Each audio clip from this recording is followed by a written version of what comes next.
이사야서 지금 오늘 우리가 13장부터 뭐 한 22장까지 이렇게 좀 말씀을 봤는데 1장부터 우리가 39장까지를 이제 일부의 내용으로 보고 이때를 그 당대의 아하스와 히스기야 왕, 특별히 히스기야 왕이라고 하면 이제 아수르가 멸망당했고 북이스라엘 멸망을 당했고 이제 자기들 나라인 남유다가 이제 어찌 보면 풍전등화와 같은 그런 시국에 놓여 있음에도 불구하고 이 예루살렘을 중심으로 한 이스라엘은 하나님의 말씀을 떠난 상태고 다수의 사람들이 하나님의 말씀에 대해서 그 선지자의 어떤 메시지나 경책, 질책 그리고 또 경고에 대해서 좀 무시하는 그런 분위기가 아주 팽배한 그런 곳이었다라고 좀 우리가 볼 수가 있죠. 그래서 우리가 이 1부와 2부를 좀 중간 정리를 좀 하면 결국에는 우리가 이 1부라고 할 수 있는 1장부터 39장의 이 이스라엘의 모습이 하나님께서 구약의 전체 흐름을 매칭시켜주는 모습으로 좀 볼 수가 있다. 그래서 하나님께서 창조하시고 자기 백성으로 삼으신 이 이스라엘 백성이 하나님 말씀을 떠나고 하나님 말씀을 벗어나서 우상을 숭배를 하고 또 그게 만연해지고 그게 결국에는 멸망을 자초하는 그런 모습이 되었다. 구약의 전체적인 스토리가 그런 스토리죠. 창세기, 출애굽기, 레위기, 민수기, 신명기, 모세오경을 중심으로 해서 말씀을 받았는데 이 말씀을 받은 이스라엘 백성이 가나안 땅에 정착한 이후에 그 가나안 땅에서 동화되고 그 민족들과 또 그 땅의 거민들과 또 어울려 살다 보니 사사계와 같은 또 아주 뭐 이렇게 섞여 있는 그런 상태로 그 타락의 상태로 지속되게 되는 거고 그 속에서 하나님께서 다시 말씀의 횃불을 짚인 나시린을 들어서 사용하시죠. 근데 그때 사실은 우리가 지나왔지만 두 명의 나시린이 대조를 이루어요. 동시대에. 누군지 기억나요? 그건 바로 삼손과 또 그 선지자 우리 사무엘, 사무엘 두 사람으로 나시린 비교가 돼요. 민수기 중간에 보면 나시린 규례가 나온단 말이에요. 나시린 규례. 그 나시린은 뭐 가령 포도주를 먹으면 안 되고 머리털을 밀면 안 되고 시체를 가까이 해서는 안 되고 또 여러 가지 뭐 이런 규례들이 있어요. 그거를 몽땅 다 그 반칙을 행한 게 삼손이고 그걸 이제 아주 이행을 잘했던 게 사무엘이죠. 사람들은 모르고 있는데 그 두 사람이 동시대 사람이에요. 거의 동시대 사람이에요. 그러니까 이제 사무엘 선지자가 아마 자랄 즈음에 삼손이 한창 활동을 했던 것 같아. 그러니까 이제 사무엘 선지자는 그 사사기의 끝자락에 등장하는 왕조사로 들어가는 선지자고 이제 이 사사기의 마지막에 이제 그 피나리를 장식하는 게 삼손의 인물인데 나시린 하나님께 드려지기로 작정한 이 인물인 두 사람을 대비를 통해 가지고 하나님의 약속을 버리는 삼손을 통해서 멸망이 삼손의 삶에 떨어진 거고 그 멸망의 이스라엘 모습 속에서 희망의 빛을 비춘 게 사무엘 선지자가 되는 거죠. 그 중간에 끼어 있는 게 누구다? 사무엘의 엄마 한나의 기도. 그러니까 이스라엘의 모습이 삼손하고 대비가 되는 거예요. 그러니까 약속은 받았어. 미래의 비전도 받았어. 나시린이야. 이스라엘은 나시린이거든요. 근데 이스라엘 이 나시린이 행해야 될 것은 안 행하고 행하지 말아야 될 것은 뭐 시체를 가까이 하고 그다음에 뭐 또 그 포도주를 즐겨 마시고 또 온갖 이렇게 깡패 같은 짓은 다 하고 다니고 결국에는 잡혀가지고 그 블레셋한테 눈알 뽑히고 머리털 다 밀리고 결국에는 이제 동물원에 그 뭐 이렇게 사자처럼 목줄 치어가지고 곰처럼 이렇게 잡혀 있다가 그나마 마지막에 정신 차려 깨달아가지고 주여 저에게 다시 한번 힘 주시면 제가 주를 위해서 이 할례받지 않은 이 블레셋을 멸하겠습니다. 그래서 벽을 그냥 밀어가지고 그 참가했던 뭐 수만 명의 사람들이 몰살하게 되는 그런 이제 뭐 마지막 사명을 했던 모습을 볼 수가 있죠. 그러니까 그나마 죽기 전에 마지막 사명 당한 거는 참 삼손으로서는 참 멋진 일이었다. 근데 그 모습을 보여주는 거죠. 이스라엘에게 하나님께서 주신 어떤 사명이 있는 거지. 이 땅을 하나님께서 이 민족을 온 민족, 온 세계를 열방을 구원할 하나님의 말씀을 맡은 제사장으로 부르심 받았는데 이 제사장이 말씀을 맡아서 이거는 해라라고 했는데 그거를 다 범하는 거야. 그거 다 범하는 거야.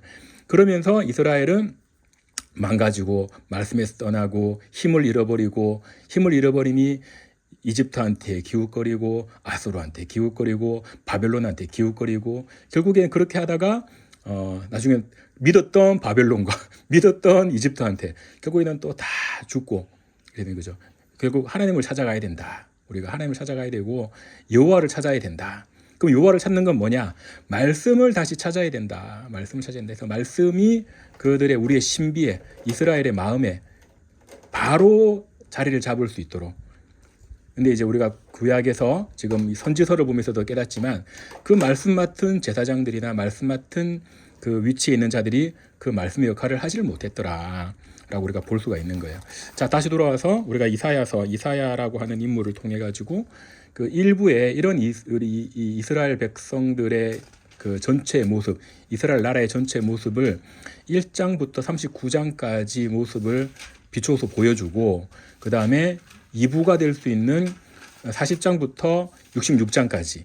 근데 40장 66장은 1부가 구약이었다면 2부는 신약적인 모습을 볼 수가 있다. 그래서 회복의 모습을 보여주신다. 구약은 니들이 이렇게 망해. 구약은 너 왜 망한지 모르겠어? 너 이렇게 해서 망하는 거야. 다 알려주신 거야, 하나님께서. 하지만 하나님께서 그 회복시켜 주실 거야. 그루터기에 다시 움트고 다시 살려주실 거야. 미래의 약속도 주시죠. 그래서 40장이 시작하는 24, 40장 보면은 내 백성을 위로하라, 내 백성을 위로하라 이야기가 나오면서 신약적인 오버랩이 되는 세례 요한의 스토리와 함께 40장이 시작하게 되는 거죠. 그래서 40장을 보니까 뭐가 나옵니까?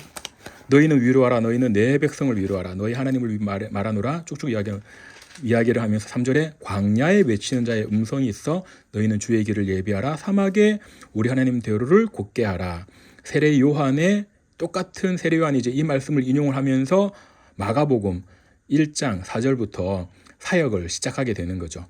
그래서 이사야서는 보통 이런 이 선지서하고는 다르구나. 이런 구약과 신약을 어떻게 보면은 좀 압축해서 보여주는 하나님의 좀 파노라마를 보여주는구나. 그래서 이 40장부터 이스라엘을 하나님께서 위로하실 것이고 회복시키실 것이고 또 궁극적으로 이제 그 하나님의 그 자신이 오셔서 메시아가 오셔서 순환받고 고난받고 또 하나님 나라를 전하고 결국에는 온 백성의 죄를 위해서 이분이 자신의 죄가 아니라 온 백성의 죄를 위해서 죽으실 것이고 또 사실 메시아가 되실 것이다라고 하는 비전도 보여주고 또 그 이후에 보면은 또 궁극적으로 하나님의 심판과 또 하나님의 도래할 하나님의 새하늘과 새 땅에 대해서도 쭉 나오는 2부의 내용들이 나오더라, 이사야서가. 그래서 이사야서에 우리가 이제 1부와 2부를 좀 크게는 그렇게 보고 또 우리가 이제 세부적으로는 오늘 봤던 13장부터 22장까지 주로 나오는 게 이스라엘과 열방에 대한 그런 심판과 그런 징계의 메시지들을 우리가 볼 수가 있는 거죠. 그 안에는 뼈대는 앞에 이야기했던 뼈대에서 살을 붙여 나가는 게 어떤 이스라엘 내의 문제점들, 그게 왕의 타락과 또 그런 말씀을 맡은 자들의 타락과 지도자들의 타락. 지도자라고 하는 게 이스라엘은 이게 지도자면 그러니까 제사장 이런 걸 보시면 돼요. 지도자가 다 제사장들이에요. 제사장들의 타락, 그런 말씀의 타락이 결국에는 이스라엘의 아주 핵심적인 문제였다, 잘못이었다라고 볼 수가 있는 거고, 그 다음에 또 두로나 시돈이나 페니키아, 바벨론, 아수르, 또 옆에 이집트, 또 옆에 보면 또 여러 나라들에 대한 하나님께서 경고, 심판, 책망, 이런 내용들이 나오고 있는 거죠. 그렇게 나오고 있는 거고, 그래서 이제 우리의 1부와 2부의 내용 이렇게 보고 아까 조금 놓친 거 아까 이제 2명의 제가 이 부르심 받은 드려지기로 작정한 자들 그게 이제 갑자기 생각 안 나지?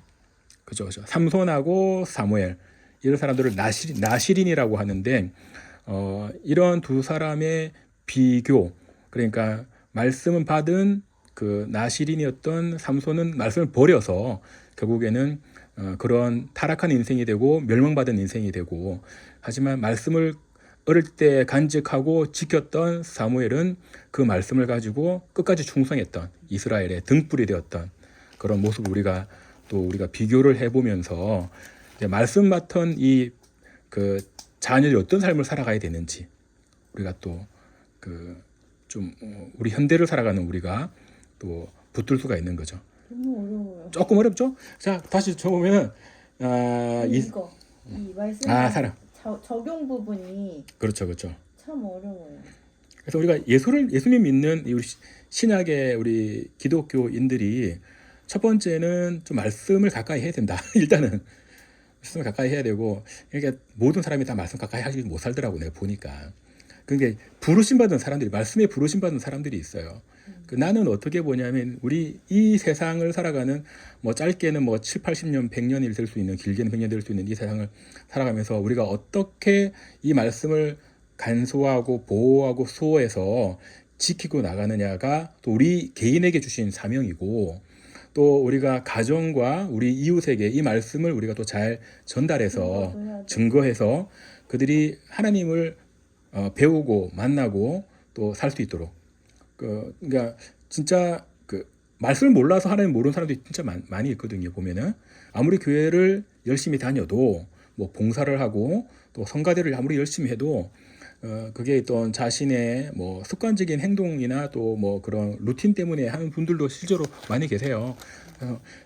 좋은 교회에서 좋은 목사님 만나서 다행히 말씀으로 잘 교육받으면 다행이지만 안 그런 교회도 생각보다 많기 때문에. 근데 이게 저 요즘에 이제 머릿속에 좀 정리가 되는 부분이 뭐냐면, 이제 말씀 맡은 자들의 삶 자체가 예배가 되어야만 분명하는 제사가 된다는 건데, 우리가 이 말씀을 살아내는 걸로 믿지 않는 사람들이 우리를 볼 때 본이 되어야 된다는 게 이제 우리가 할 도리인 것 같은데, 그 본이 되는 삶을 위해서 나와 매일 전쟁을 치르는 거가 신앙생활이 아닌가 생각하는데 너무 어려워요.